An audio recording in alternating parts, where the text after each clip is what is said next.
Cameras rolling, red lights on. He just sat down, smiling at the waiter, clueless.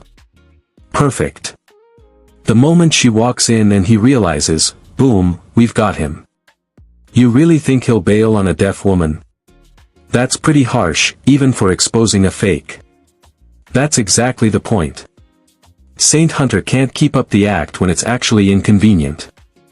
We'll finally see who he really is. 3 colleagues, 1 hidden camera, a blind date designed to prove their company's golden boy is a fraud. Hunter Lawson built his career on inclusion, on caring, on being the good guy in a cutthroat industry. They were sure it was all a performance. They thought they were setting the perfect trap. They had no idea they were about to capture something that would change everything, just not the way they planned. Before we continue, please tell us where in the world are you tuning in from? We love seeing how far our stories travel. He's late, Derek muttered, his thumb hovering over the record button. His 2 colleagues, Greg and Tim, leaned closer, eyes fixed on the entrance. Relax, Greg whispered. He'll show. Hunter Lawson doesn't break promises. That's his whole thing. Remember, Mr. Perfect, Mr. A Nice Guy. Tim snorted.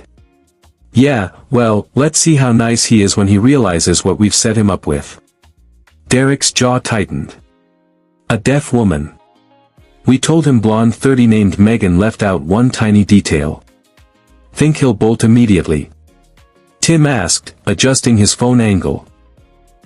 Doesn't matter when, Derek said coldly. What matters is we catch it.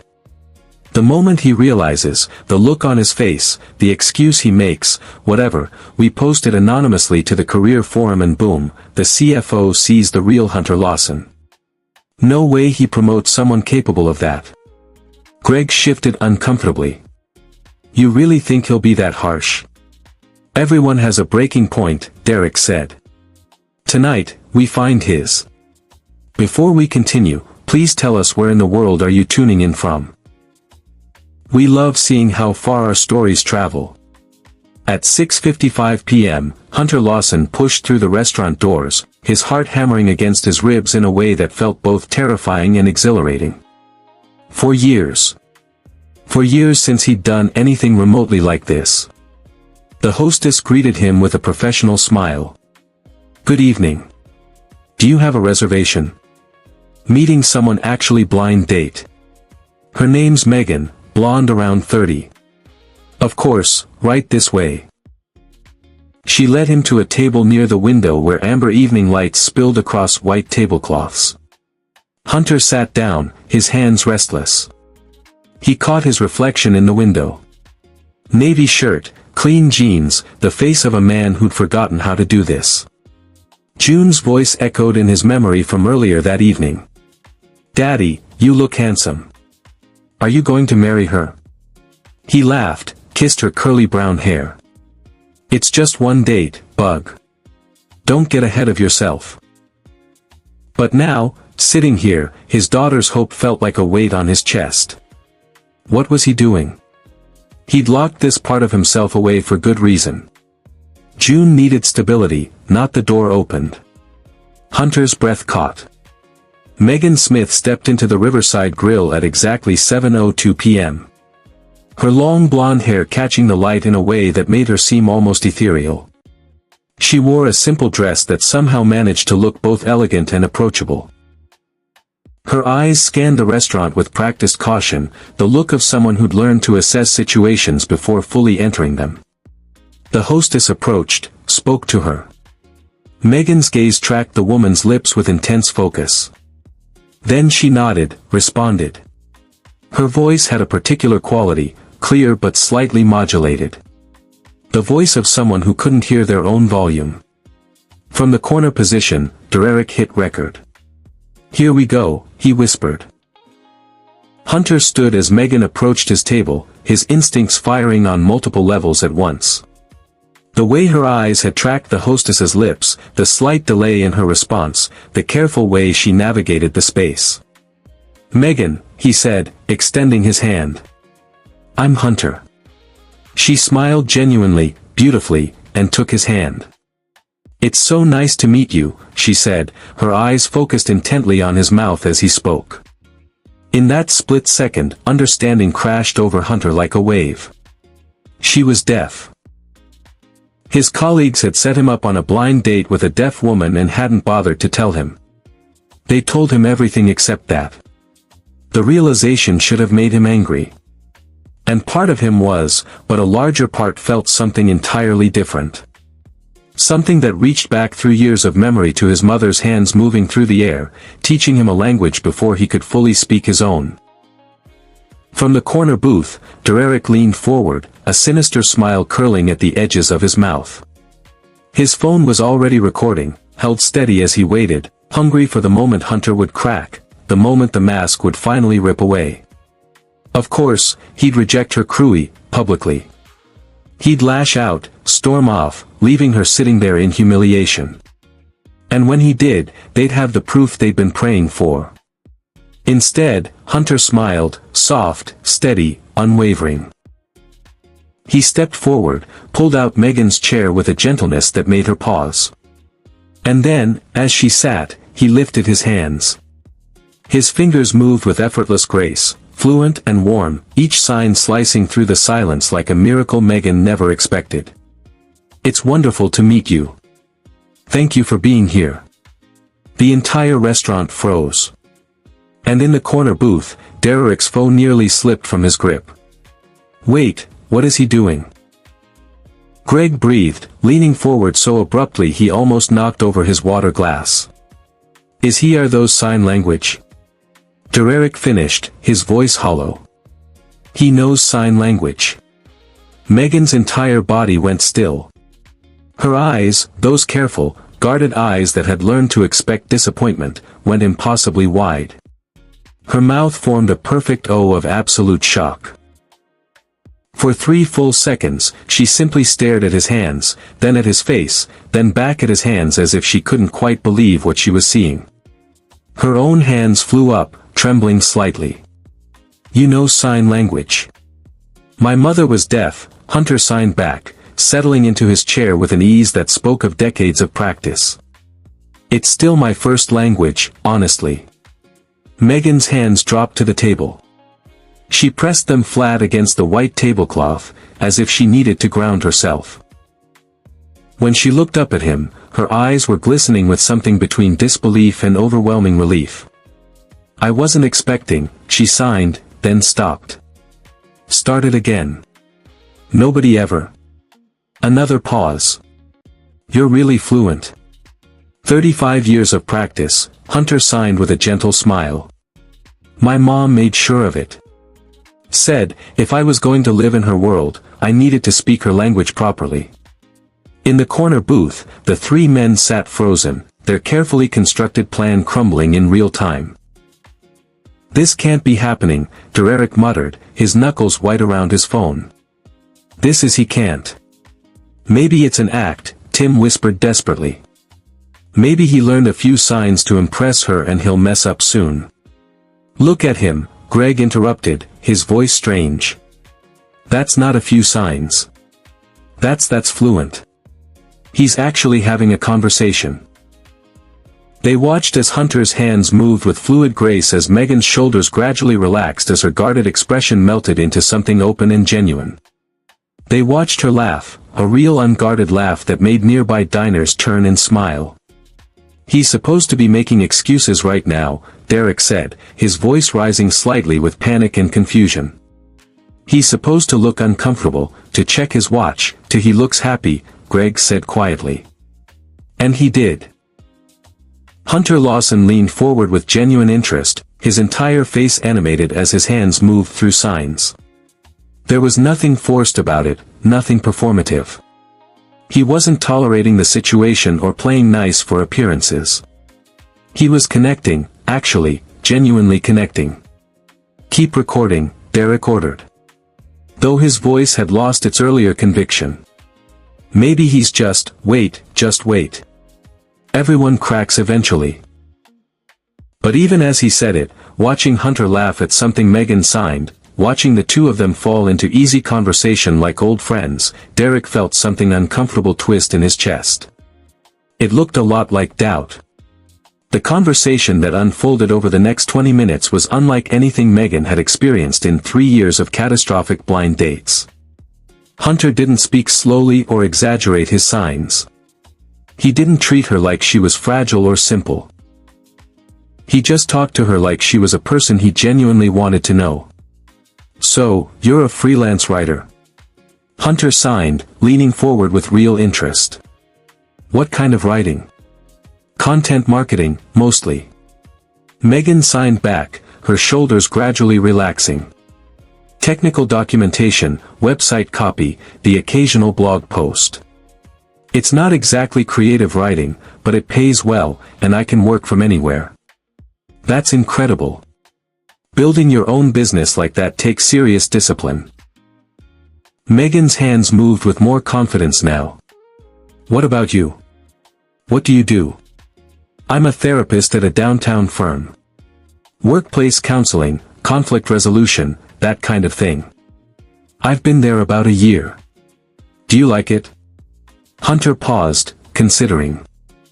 "I do, though. Lately, it's been complicated. Office politics.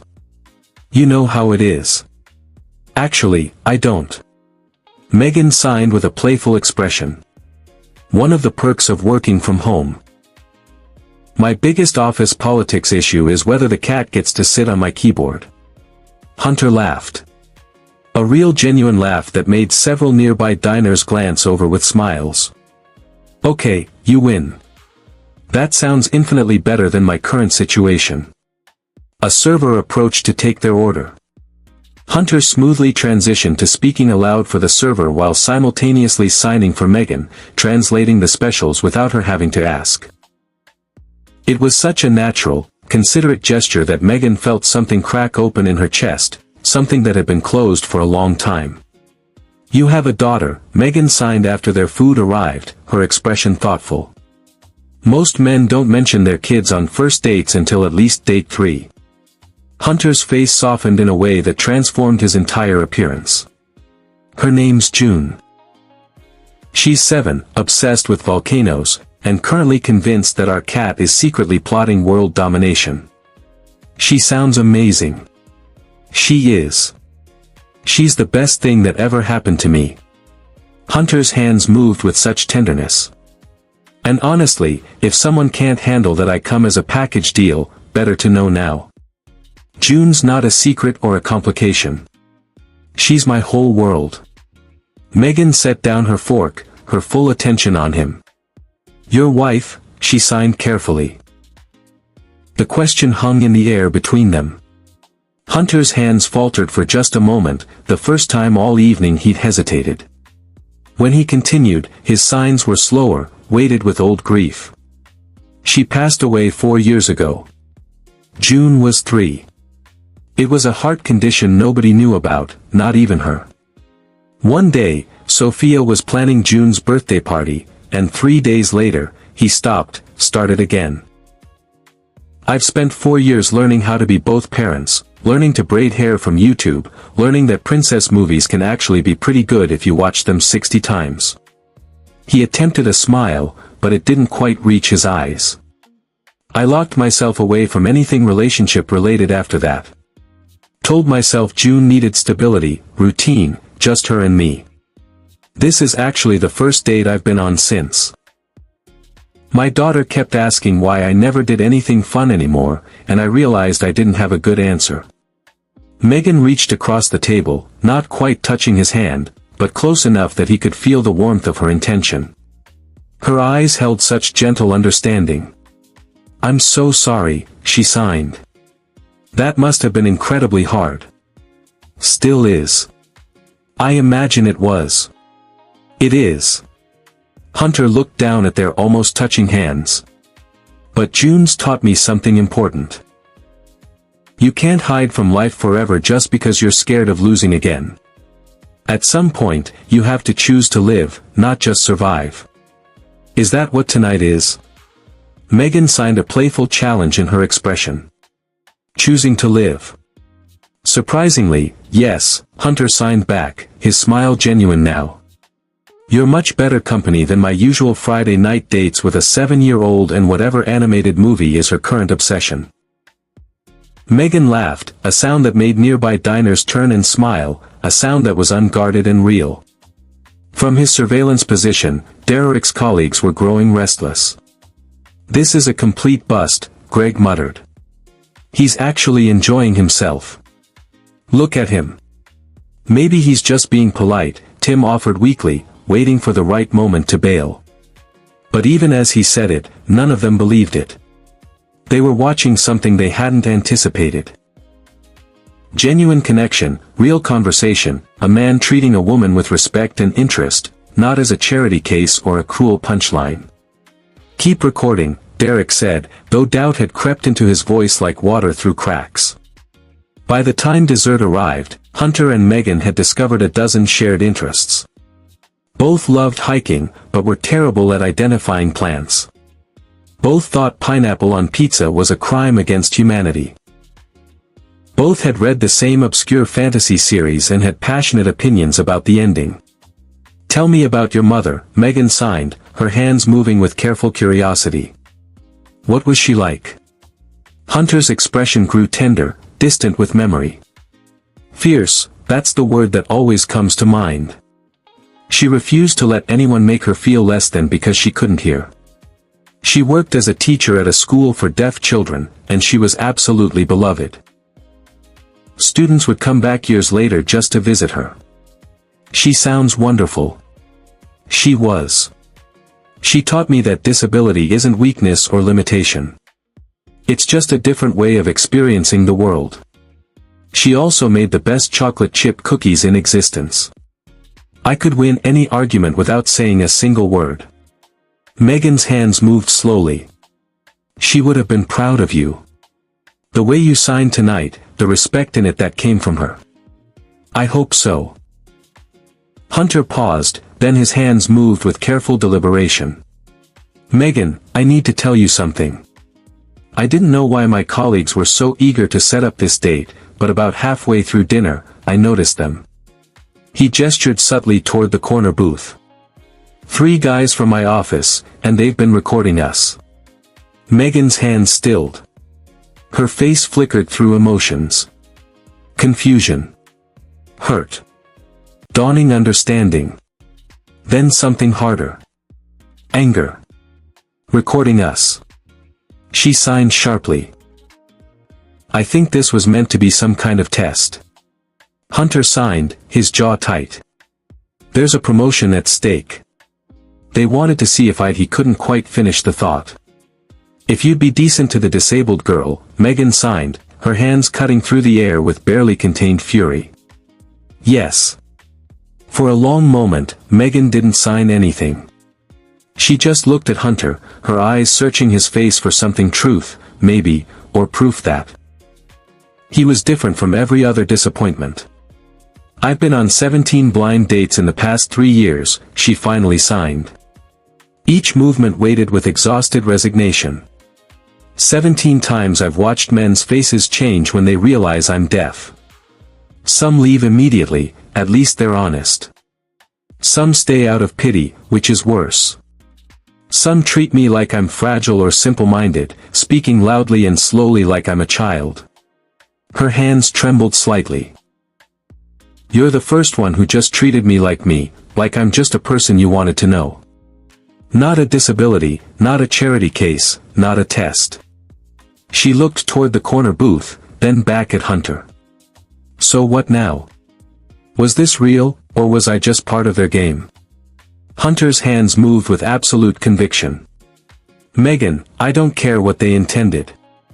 I don't care that they set this up to catch me being cruel, to sabotage my career, to prove my character is fake. He waited until her eyes met his fully. This conversation, this connection has been the most real thing I've experienced in 4 years. You're funny, brilliant, talented, and you've reminded me that there's life beyond just surviving. He took a breath. If you'll let me, I'd like to see you again. Not because of some setup or test, not to prove anything to anyone, but because I genuinely want to know you better. Because when you laugh, it makes everyone around you smile. Because tonight has been special, Megan signed a tentative hope in her expression. Exactly. The restaurant had grown quieter around them, other diners filtering out into the night. From their corner, Derek and his colleagues had long since stopped recording, the weight of what they'd done settling over them like ash. Megan's hands moved slowly, deliberately, each sign carrying the weight of 3 years of disappointment and 1 evening of unexpected hope. I'd like that, too. The weekend that followed moved with the strange suspended quality of a dream that might dissolve if examined too closely.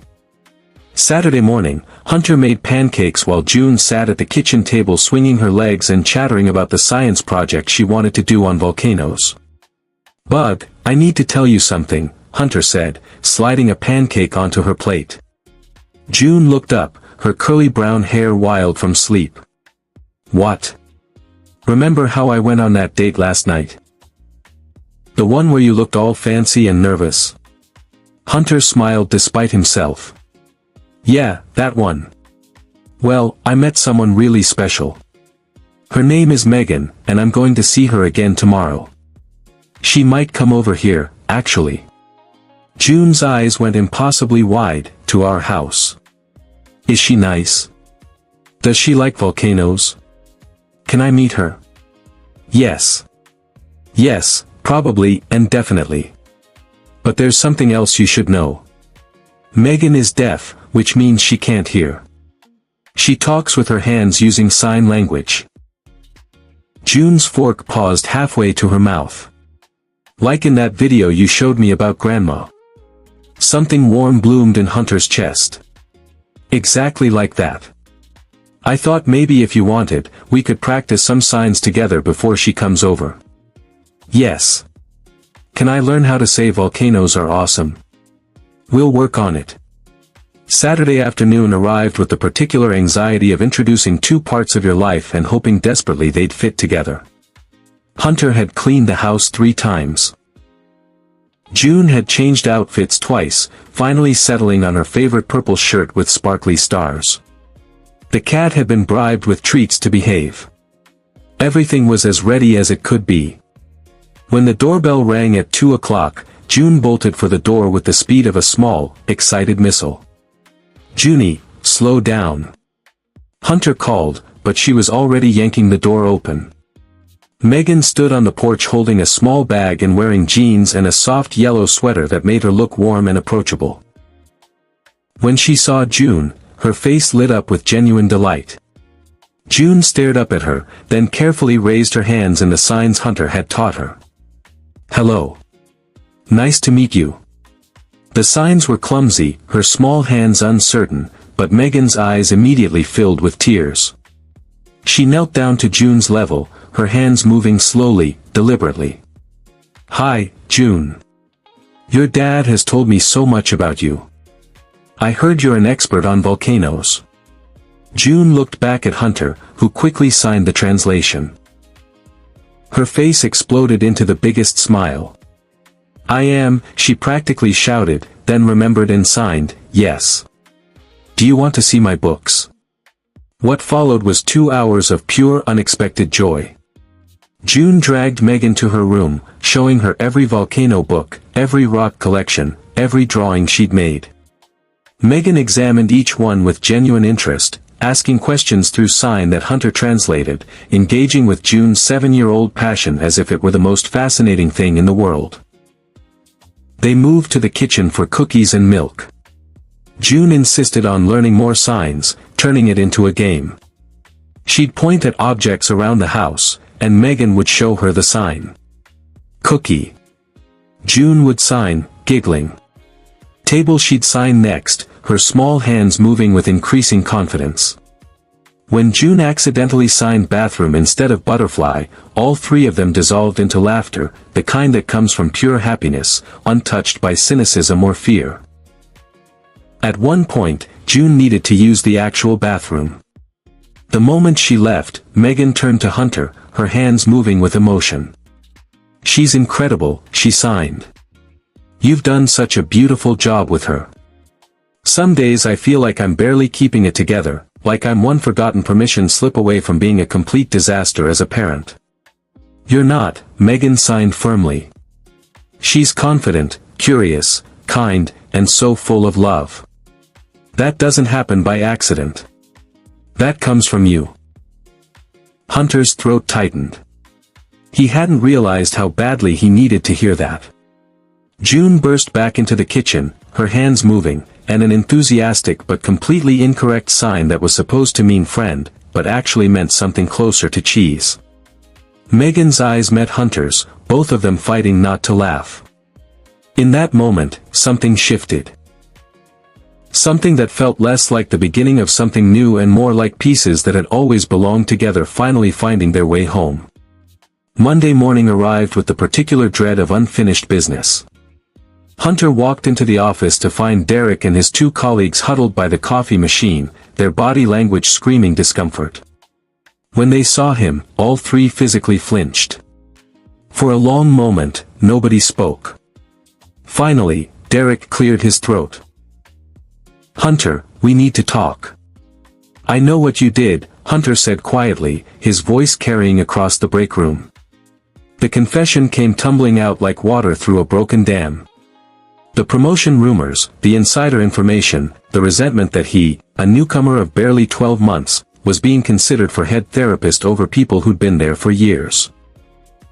The bet, the plan to record his reaction to being set up with a disabled woman to post it anonymously to the career forum to destroy his reputation before the CFO could make the promotion official. "We thought," Derek's voice cracked. "We thought you were faking the kindness, the work ethic, all of it. We thought it was an act to make yourself look good. So, you decided to test me," Hunter said flatly. "Yes, and we were wrong about everything." Greg couldn't meet his eyes. "We watched that whole date. Watched you treat her with respect and genuine interest, watched you connect with her like a decent human being, and we realized we'd become people we're not proud of." Tim stepped forward. "We went to the CFO this morning before we came to you, told him what we did, showed him the video, then deleted it. He's handling our disciplinary actions, but we wanted to apologize directly." Derek's voice was raw. "What we did was cruel to you and especially to Megan. Using someone's disability as a punchline, as bait, there's no excuse for that."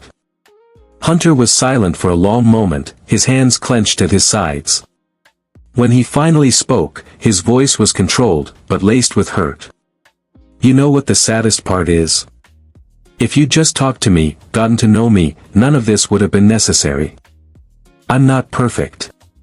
I lose my temper. I make mistakes. I burn dinner 3 times a week. And I still can't figure out how to make June's hair look decent for school photos." He looked at each of them in turn. "But I'm not putting on an act. I don't have the energy for that. I'm just trying to do good work and be a decent person.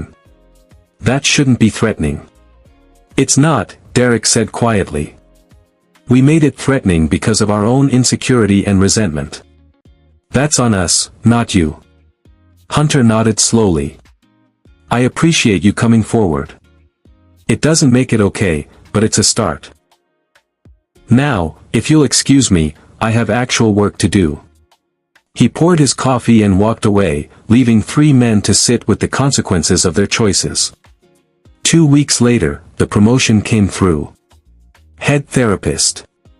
Significant raise, expanded responsibilities, an office with an actual window.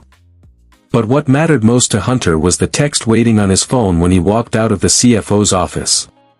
"Congratulations, June and I are so proud. Dinner tonight to celebrate. I'll bring the non-pineapple pizza." Megan Hunter smiled, his thumb hovering over the reply button. For years ago, he'd thought his story was finished, that he'd spend the rest of his life as just June's dad, going through the motions, surviving but not truly living. He'd been so wrong. He typed back, "It's a date. See you at 6. 6 months later, the Riverside Grill had become their place. Hunter and Megan sat at the same table where they'd first met. June wedged between them, her small hands moving through the sign for family with increasing confidence. Again, June demanded, her curly hair bouncing. I want to get it perfect. Megan guided her hands through the sign with endless patience, her face soft with affection. Hunter watched them, his heart so full it physically ached. But this time, the ache was good. It was the ache of healing, of something broken being carefully rebuilt into a new shape.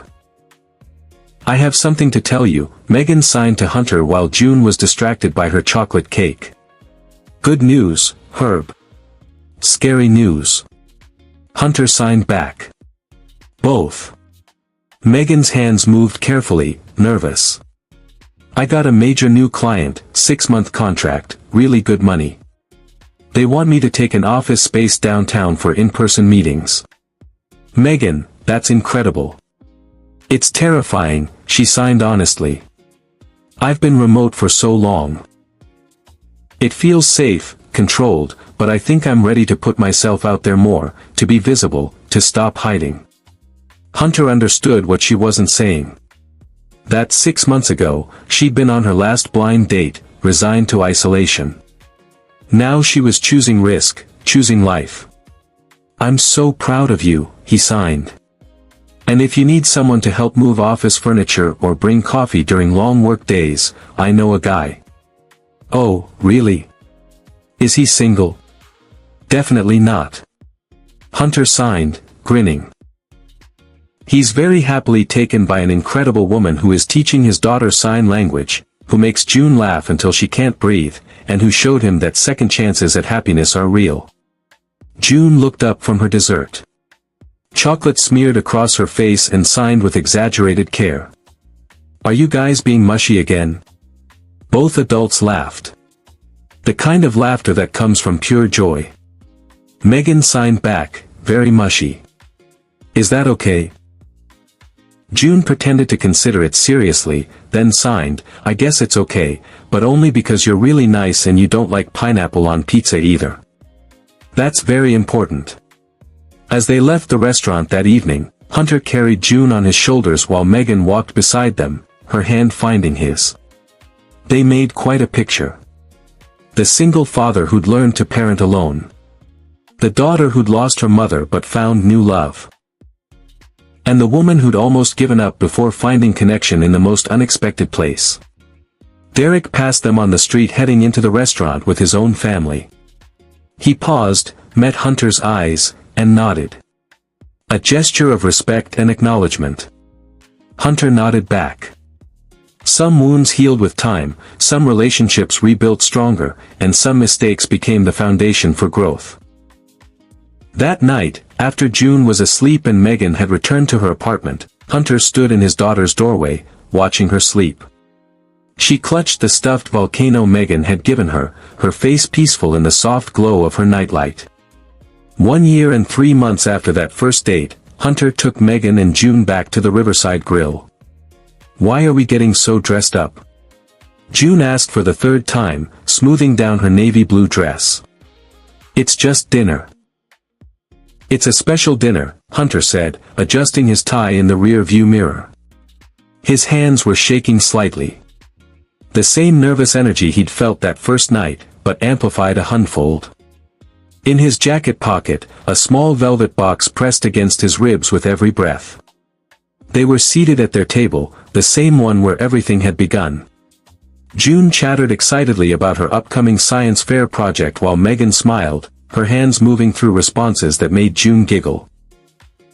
Halfway through dinner, Hunter's phone buzzed.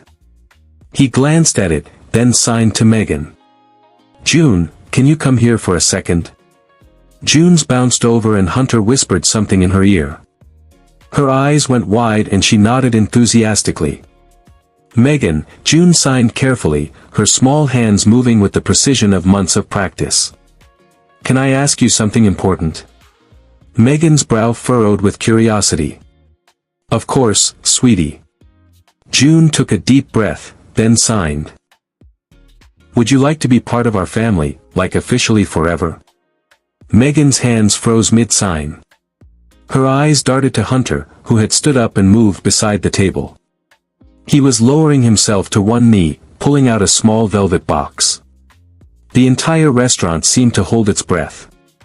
Hunter's hands moved with trembling emotion as he signed, "Megan Smith, you walked into my life when I'd convinced myself I was done living. You saw me, really saw me, and chose to stay. You've taught June that love doesn't have limits. You've shown me that broken things can heal into something even more beautiful."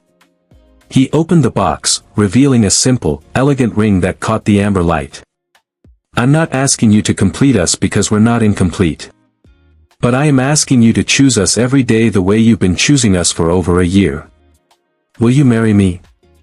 Megan's hands flew to her mouth, tears streaming down her face. For a moment, she couldn't move, couldn't sign, could only stare at the man kneeling before her and the little girl bouncing excitedly beside him. Then her hands moved, shaking but certain. "Yes. Yes. Yes. I'll marry you." The restaurant erupted in applause. June launched herself at both of them, creating a tingle of arms and laughter and happy tears. Hunter slipped the ring onto Megan's finger, then pulled both his girls close, his heart so full he thought it might burst. 3 months later, Megan stood in a bridal boutique, surrounded by soft white fabric and the warm chatter of the shop owner. She'd tried on 4 dresses already, but this one, a simple A-line gown with delicate lace sleeves, felt right. She stood in front of the 3-way mirror, turning slowly, watching how the fabric moved. Her phone buzzed in her purse. The shop owner retrieved it for her, smiling. Text from Hunter. Megan's heart did its familiar flutter as she read.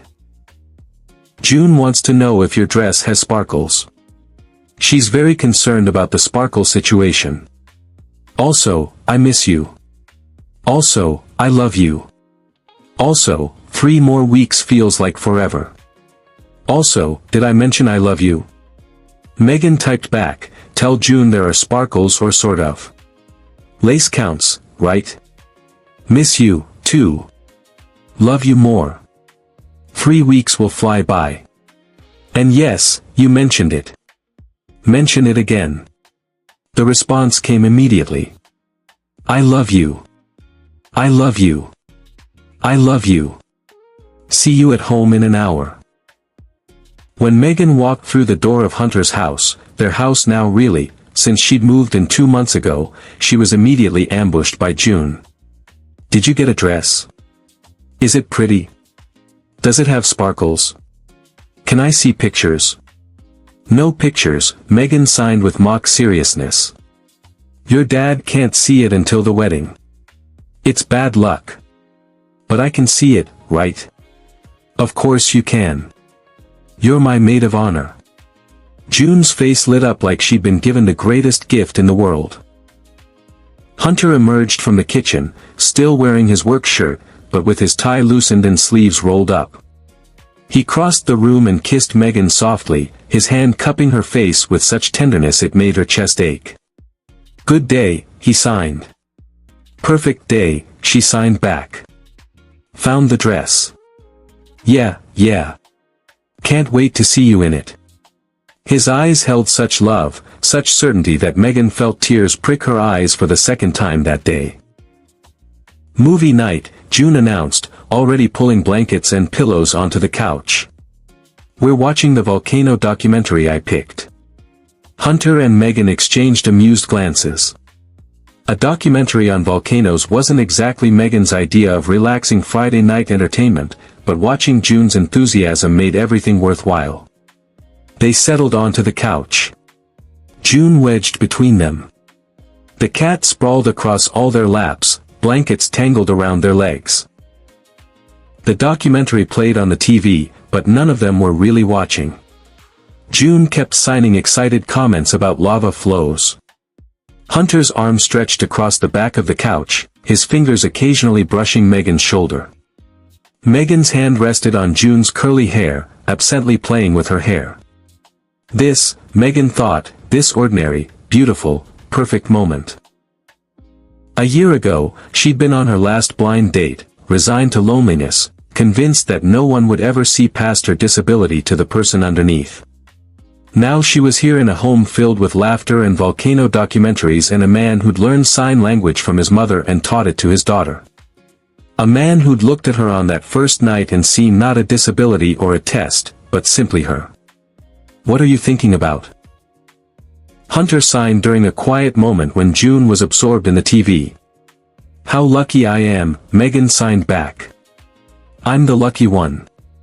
We're all lucky, June signed without looking away from the screen, making both adults laugh.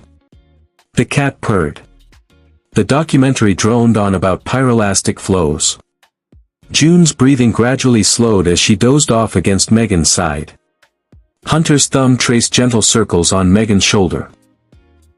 Outside, the world continued spinning with all its chaos and cruelty and unexpected kindness.